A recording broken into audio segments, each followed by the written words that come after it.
ఆకాశవాణి ప్రాంతీయ వార్తలు చదువుతున్నది షేక్ మస్తాన్బీ. ముఖ్యాంశాలు: దేశవ్యాప్తంగా రానున్న 5 ఏళ్లలో 1,25,000 కోట్ల రూపాయలతో గిడ్డంగులను నిర్మించనున్నట్లు ప్రధానమంత్రి నరేంద్ర మోదీ పేర్కొన్నారు.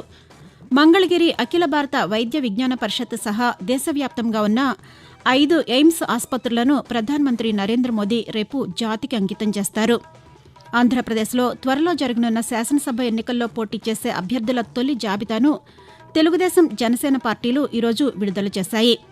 సంక్షేమం, అభివృద్దే ధ్యేయంగా తమ ప్రభుత్వం పనిచేస్తోందని రాష్ట్ర విద్యుత్ శాఖ మంత్రి పెద్దిరెడ్డి రామచంద్రారెడ్డి తెలిపారు. తిరుపతి నగరం 894వ పుట్టినరోజు వేడుకలను ఈరోజు ఘనంగా నిర్వహిస్తున్నారు. వార్తల వివరాలు: 700 లక్షల టన్నుల ఆహార ధాన్యాలు నిల్వ చేసుకునేందుకు వీలుగా దేశవ్యాప్తంగా రానున్న 5 ఏళ్లలో 1,25,000 కోట్ల రూపాయలతో గిడ్డంగులను నిర్మించనున్నట్లు ప్రధానమంత్రి నరేంద్ర మోదీ చెప్పారు. సహకార రంగంలో వివిధ ప్రాజెక్టులకు సంబంధించిన ప్రారంభోత్సవాలు, శిలాఫలకాల ఆవిష్కరణ కార్యక్రమాలను ఈరోజు ప్రధాని ఢిల్లీ నుంచి దృశ్య మాధ్యమం ద్వారా నిర్వహించారు. అలాగే దేశవ్యాప్తంగా 18,000 ప్రాథమిక వ్యవసాయ పరపతి సంఘాల కంప్యూటరీకరణ ప్రాజెక్టును కూడా ప్రధాని ప్రారంభించారు. ఈ సందర్భంగా ఆయన మాట్లాడుతూ, ప్రకృతి వ్యవసాయాన్ని ప్రోత్సహించడం, వంట నూనెలు, పప్పు దినుసుల దిగుమతులను తగ్గించడం, ఇంధనాల ఉత్పత్తిని పెంచడంలో సహకార రంగం కీలక పాత్ర పోషిస్తుందని చెప్పారు. దేశంలో సహకార రంగం అభివృద్ధికి ప్రభుత్వం అనేక చర్యలు చేపడుతోందని అన్నారు. 2 లక్షలకు పైగా సహకార సంఘాలను ఏర్పాటు చేయాలని తమ ప్రభుత్వం లక్ష్యంగా నిర్ణయించిందని ప్రధాని చెప్పారు.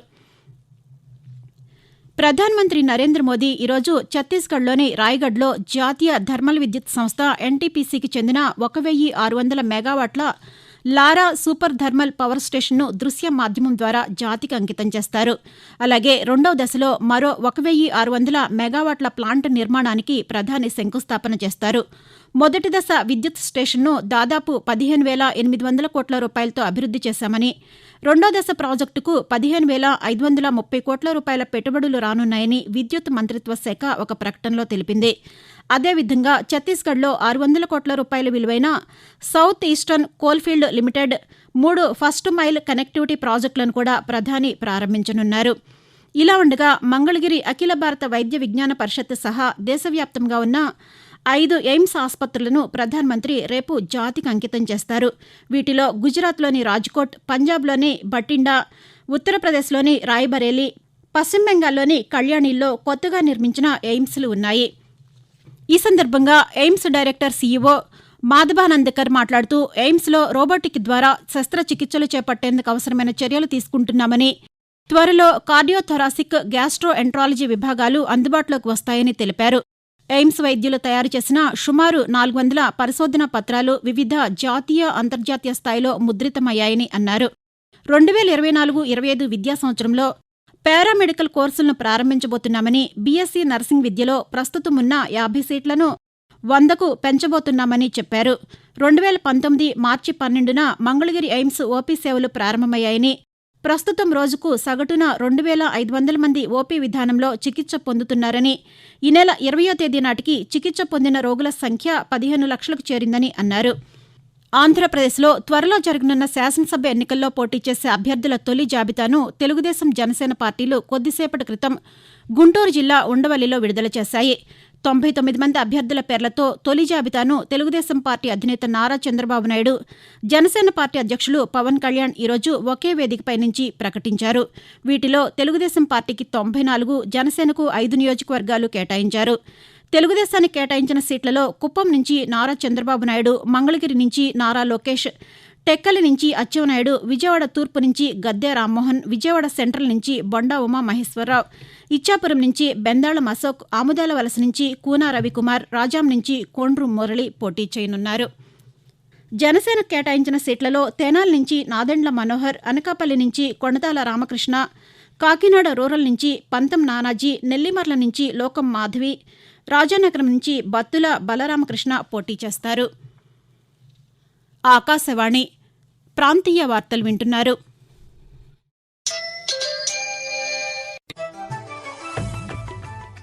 ప్రజలందరి మనసులోని మాట మన్ కీ బాత్. ప్రతి ఒక్కరి సంతోషం అందరిది. ప్రతి ఒక్కరి పోరాట కథలు అందరి కోసం. ప్రతి ఒక్కరి ఆశయం నెరవేరడం కోసం. ప్రతి ఒక్కరి వారసత్వం యొక్క ఆశలు చిగురించడం కోసం. మన నూతన భారతావనిలో ప్రతి నెల చివరి ఆదివారం మన్ కీ బాత్ మనసులోని మాట కార్యక్రమం కోసం వేచి చూద్దాం. మలయాంచల ఎత్తుల నుండి వింధ్యాచల గుమ్మం వరకు, బ్రహ్మపుత్ర ఘాట్ల నుండి హిమాలయాల విస్తరణ వరకు మన ప్రధానమంత్రితో జరుగుతున్న మన్ కీ బాత్ మనసులోని మాట కార్యక్రమంలో తెలుసుకుందాం. ఈ నెల 25వ తేదీ ఉదయం 11 గంటలకి ఆకాశవాణి మరియు దూరదర్శన్ అన్ని ఛానల్స్ లోనూ ప్రసారం. ఫిబ్రవరి 25 ఆదివారం ఉదయం 11 గంటలకు మన్ కీ బాత్ మనసులోని మాట.